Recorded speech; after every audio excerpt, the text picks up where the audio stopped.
નમસ્કાર વિદ્યાર્થી મિત્રો, આગલા વિડિયોમાં આપણે જોયું હતું કે વાસ્તવિક સંખ્યા જે બેઝિક મેથ્સમાં 2 માર્કમાં પૂછાય છે તેમાં કેવા પ્રકારના પ્રશ્નો પૂછાય છે.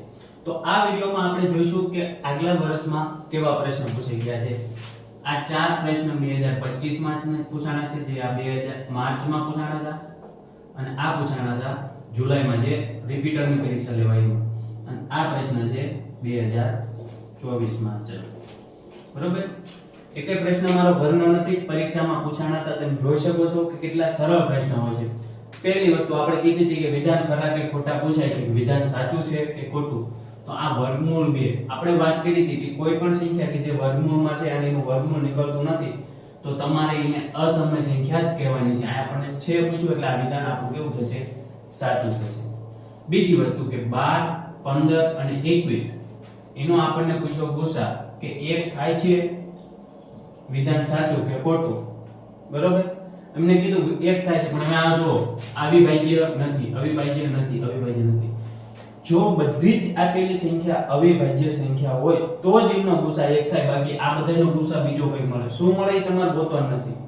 તમારે ફક્ત એ ધ્યાન રાખવાનું કે આ ત્રણેય અવિભાજ્ય સંખ્યા નથી એટલે એનો ગુસા 1 આવે નહીં. તો આ વિધાન થઈ ગયું ખોટું. બીજું જો ગુસા 11 અને 13 નો ગુસા કેટલો થાય? તો આ અવિભાજ્ય સંખ્યા, અવિભાજ્ય સંખ્યા. બે અવિભાજ્ય સંખ્યાનો ગુસા હંમેશા શું થાય? 1 જ થાય. જો 3 પ્રશ્ન આપણે આરામથી કંઈ પણ ગણતરી કર્યા વિના, જે મેં તમને આગલા લેક્ચરમાં કીધું હતું એના પરથી જ આપણા જવાબ આવી ગયા. બીજી વસ્તુ, આ એક સમય સંખ્યા, આ અસમય સંખ્યા. બરાબર, આ બેનું શું કીધું છે? સરવાળો. જો હું આ બેનો સરવાળો કરું તો જવાબમાં મને અસમય સંખ્યા મળે. હા, આપણે એ પણ જોયું છે કે અસમય સંખ્યા સાથે તમે કોઈ પણ સંખ્યાનો સરવાળો કરો, બાદબાકી કરો, ગુણાકાર કરો કે ભાગાકાર કરો, હંમેશા આપણને શું મળશે? જવાબ અસમય જ મળશે. એટલે આ વિધાન પણ આપણું કેવું છે? સાચું છે.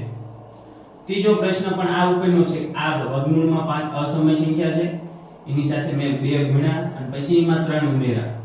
તો આ પણ તમારે કેવી સંખ્યા બનશે? અસમય સંખ્યા બને. કેવી બને? અસમય સંખ્યા બને. ખ્યાલ આવે છે? ચેપ્ટરમાં બીજું કંઈ નથી, જે આપણે વાત કરી હતી એટલું જ યાદ રાખવાનું. પાછો આવ્યો જો આ 17 અવિભાજ્ય સંખ્યા, 23 અવિભાજ્ય સંખ્યા અને 29 અવિભાજ્ય સંખ્યા. એનો ગુસા 1 છે તો વિધાન સાચું છે. ખ્યાલ આવ્યો? જો તમે વિધાન સાચું અને ગુસા આ બે રીતના પ્રશ્ન તમને બેઝિકમાં પૂછ્યા છે છેલ્લા 3 પેપરમાં. એટલે મેં કીધું ને પૂછાય એવું નથી. મેં પેપર જોયા, એમાંથી મને અંદાજો આવ્યો, એ મેં તમને કીધું. પેપરનું આપણે એનાલિસિસ કરો એટલે તમને ખબર પડી જાય કે કયા પ્રકરણમાં કેવા પ્રશ્ન પૂછાય છે. અને અવિભાજ્ય સંખ્યા કઈ રીતે ખબર પડે? તો જો તમે આના અવયવ પાડો તો 1 અને 17 જ આવે. આના અવયવ પાડો તો 1 અને 23 જ આવે. આના અવયવ પાડો તો તમે 1 અને 29 જ આવે. અવિભાજ્ય નથી. 12 ના અવયવ પાડો તો 1 આવે, 2 આવે, 3 આવે, 4 આવે, 6 આવે અને પછી 12 આવે. ખ્યાલ આવ્યો? 1 અને સંખ્યા પોતે, આ 1 અને સંખ્યા પોતે એ સિવાય જો તમને એના અવયવ મળતા હોય તો એને આપણે અવિભાજ્ય સંખ્યા કહેવાય નહીં. 1 અને સંખ્યા પોતે એ સિવાય આપણને કોઈ પણ અવિભાજ્ય અહીંયા મળતા નથી. તે કોઈ પણ અવયવ મળતા નથી. તેથી આપણે આને અવિભાજ્ય સંખ્યા કહેવાય કે એમાં 2 જ અવયવ, એક તો એકડો અને સંખ્યા પોતે, એને બીજા કોઈ હારે કઈ લેવા દેવા નથી. એવી સંખ્યાને આપણે અવિભાજ્ય સંખ્યા કહેવાય. 1 થી 100 વચ્ચે, 1 થી 100 વચ્ચે 25 અવિભાજ્ય સંખ્યા આવેલી છે. કેટલી? 25. બરોબર, કઈ આવે એ તમારે ગોતી લેવાની કે જેના અવયવ ન પડતા હોય. એટલે તમારે પ્રેક્ટિસ થઈ જાય ને તમને અંદાજો આવી જાય કે આ અવિભાજ્ય સંખ્યા છે કે નહીં. બરોબર, આ વિડિયોમાં આપણે આટલું રાખીએ.